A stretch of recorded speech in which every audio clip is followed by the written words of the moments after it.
Welcome to the Endurance Drive podcast. Our mission is to share the key principles that structure our approach to endurance training and coaching. I'm Jim. And I'm Katie. And today we have a very special episode. What is that episode, Katie? Our episode's name today is The Female Athlete. So we're going to be talking all about female athlete health, wellness, physiology, and training. Katie, I'm super confused. Aren't women just small men? In fact, women are not small men, to borrow a quote from Dr. Stacy Sims, who's done a lot of really great research on this topic. Women have these unique considerations that come into how we put together training plans, how we build relationships with our female athletes, and I'm excited to dive into some of those elements today. Yeah, we're really excited about this, to bring you some of this information on this podcast. And as well, you've put together a really extensive resource page on the Endurance Drive website. Yes, I would say feel free to check that out. I've tried to pull together a lot of resources that I really like to draw on this topic, as well as I've written some blog posts on different topics related to the female athlete, and it is a particular passion of mine. So please feel free to check that out, ask us questions, DM us, email us, all of the above, and we can definitely try to address some of those questions in later episodes. But here we're going to do a high-level overview of how to best think about training and coaching in the context of the female athlete. And those are a great resource because those are actually some of our top performing pages.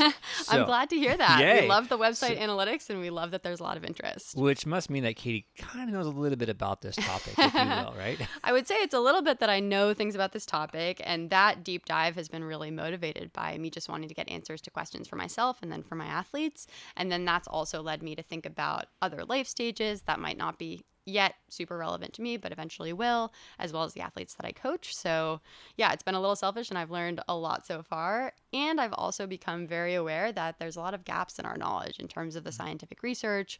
We'll go into a little bit of that today, but the point is that we need better investments in female athlete research in order to really push things along in this field, because there have been these really, really big gender gaps in everything we know about sports science and physiology. And I'm glad that the tides are turning, but it's going to take a little bit of time. So this is our little part of helping out the. Yes, it is. Right, we will change the world with this 30-minute podcast. Yes.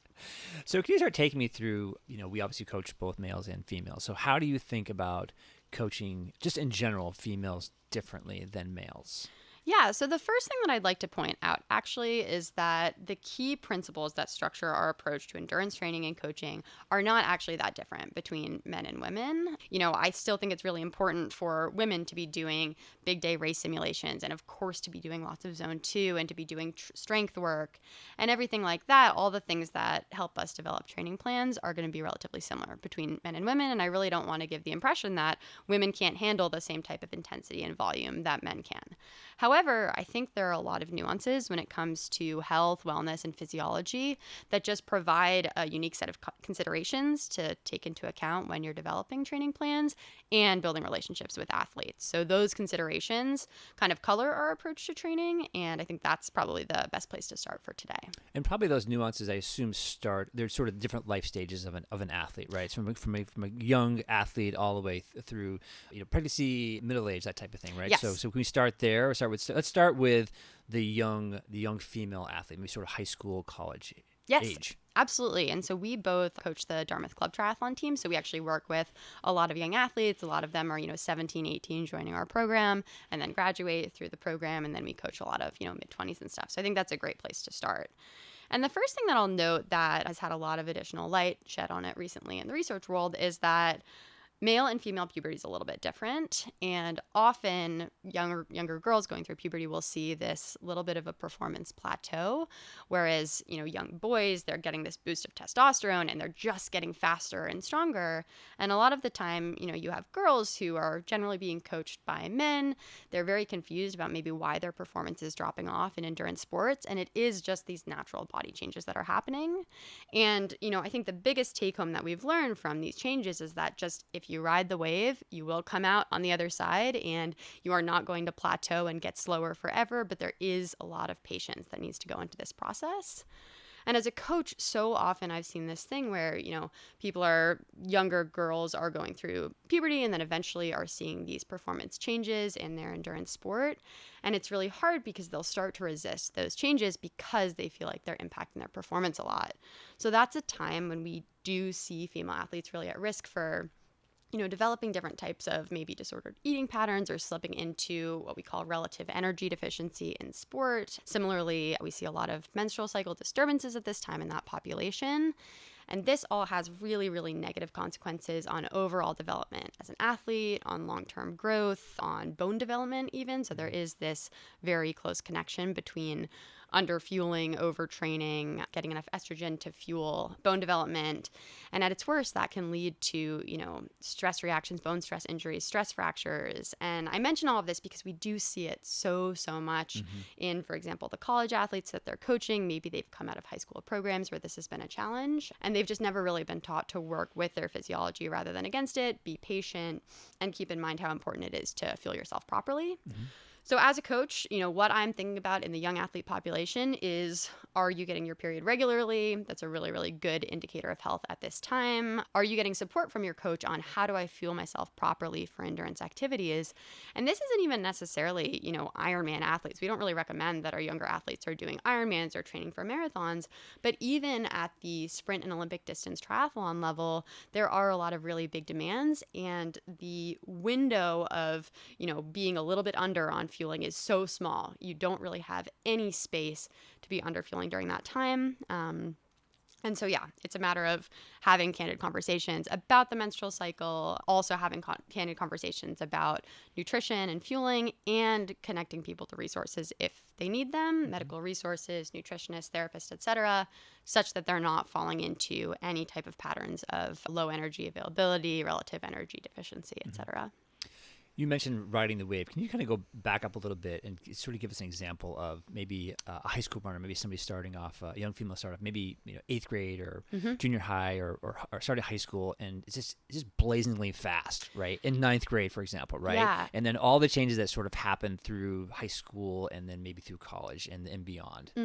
Exactly. So it is really hard because you will see a lot of, pre-pubertal, say 7th, 8th grade girls who are really, really, really fast. And physiologically, they're pretty similar to boys at their age. They're often outrunning all the boys.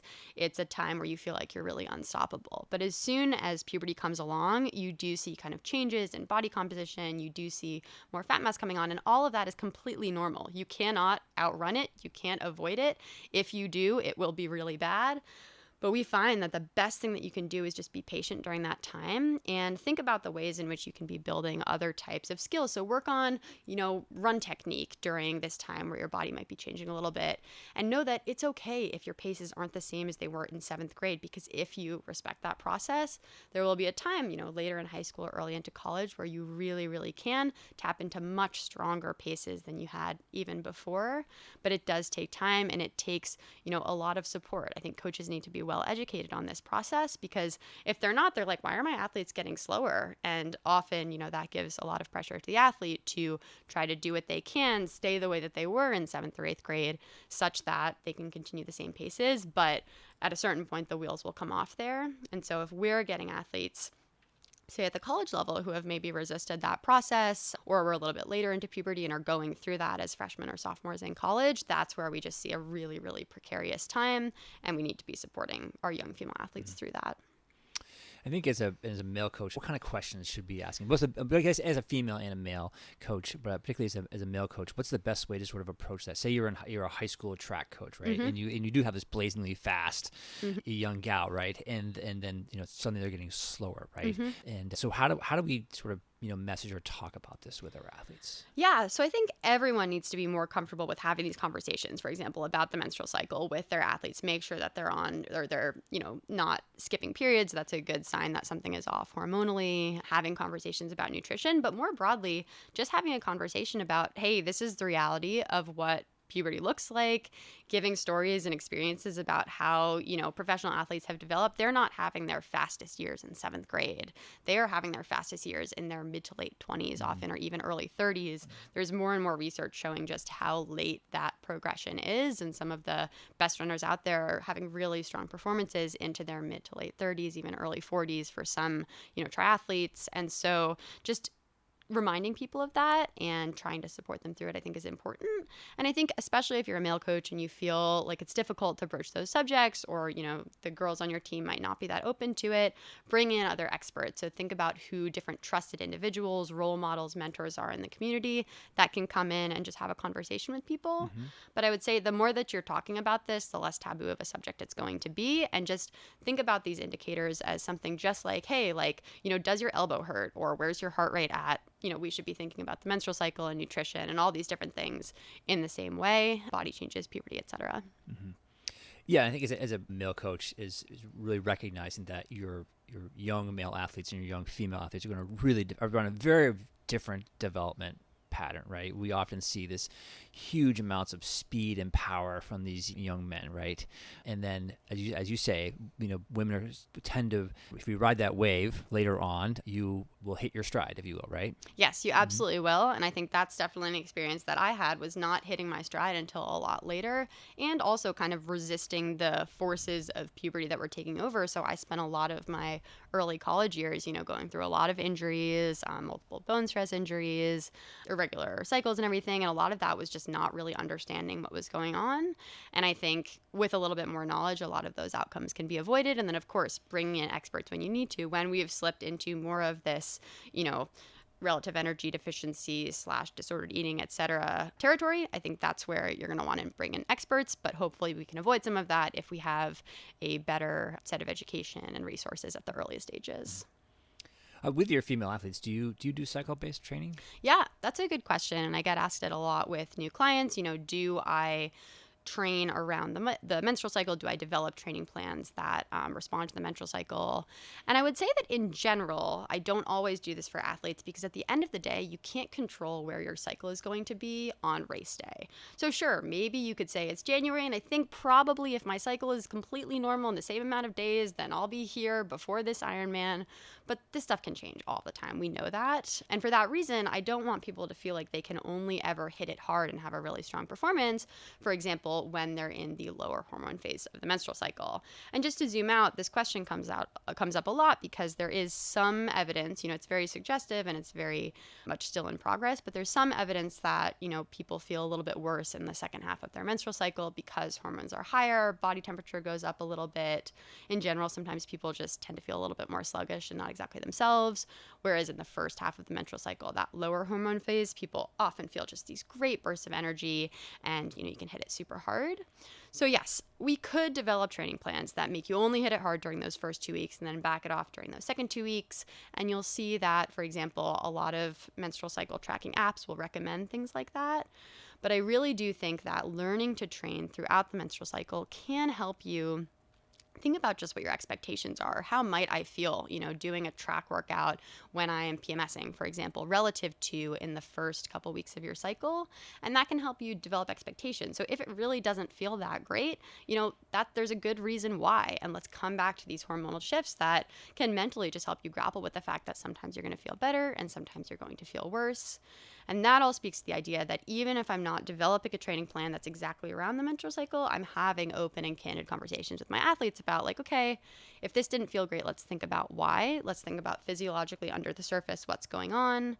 And this also speaks to the importance of tracking your cycle. So as an athlete, this is something you should be keeping tabs on. There's lots of apps that allow you to do it and to integrate it with your training. So Garmin Connect allows you to track pretty easily. If you have an Oura Ring or a Whoop, there's different ways that they can do some menstrual cycle predictions. And I think all of that's really useful. And then the last thing that I do in terms of training around the menstrual cycle is I will definitely give athletes whatever advice I can on nutrition and hydration throughout the cycle, because there are some changes there. For example, later in the cycle, body temperature goes up a little bit, and it can be a little bit more difficult to manage the heat. So there we're really, really pushing electrolytes and focusing on hydration, especially, for example, if you're going to be racing Kona and you're in the second half of your cycle. That is a time where we are just going to absolutely nail the hydration strategy in the days going into your race. And then similarly, your resting metabolic rate goes up a little bit during that time. So it's really important to be pushing the carbs extra, extra hard in the second half of that cycle. That's all different types of advice that I will give people in the context of cycle-based training. Great, thank you. So you wrote a blog post about female contraceptive choices, which Mm-hmm. is super popular. Can you sort of summarize your findings? Yeah, so that's actually important because I think it makes it a little bit harder to do this, cycle tracking that I've been talking about if you are on a hormonal contraceptive. There are different types of contraception methods that don't change your hormones. So something like a copper IUD is a good example of that. Or, fertility awareness method is another one that just involves really, really detailed tracking. But I get a lot of questions as a coach about contraception, and I think it's important for coaches to at least know how to connect people to the right resources for that. The reason it's relevant to training and performance is that there is kind of some suggestive evidence that recovery metrics might be a little bit worse under some forms of hormonal contraception, although I will note that this is really a debated field that doesn't have a lot of research, so I'm not going to say that there is a conclusion that we can just say is the norm. A lot of it comes down to person variation. But in general, in that post, I talked about different types of contraception that's out there, the evidence that does exist, and again, it is constantly being updated.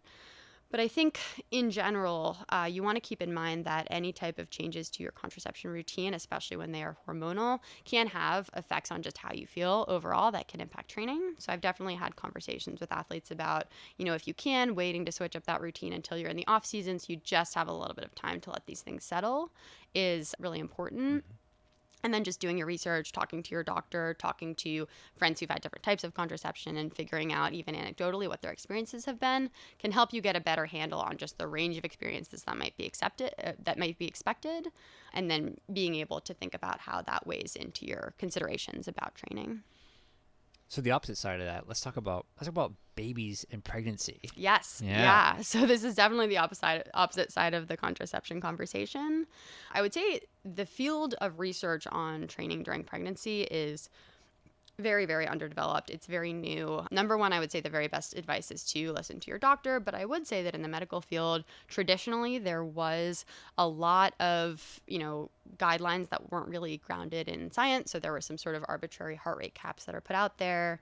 And since then, a lot of professional athletes have spoken up and just talked about their experiences training and racing during pregnancy. And what has come out of that sort of more qualitative and anecdotal research is that number one, you can usually kind of continue the training that you've been doing as long as you feel good, as long as, your doctor's cleared you to do that. If you've been running 25 miles a week, you can kind of run 25 miles a week as long as that feels good to you. And as soon as that doesn't feel good anymore, you can stop, you can dial it back. I do think we need more research on this, and I very much would support a more systematic attempt to figure out what makes the most sense, but it is very, very individual specific.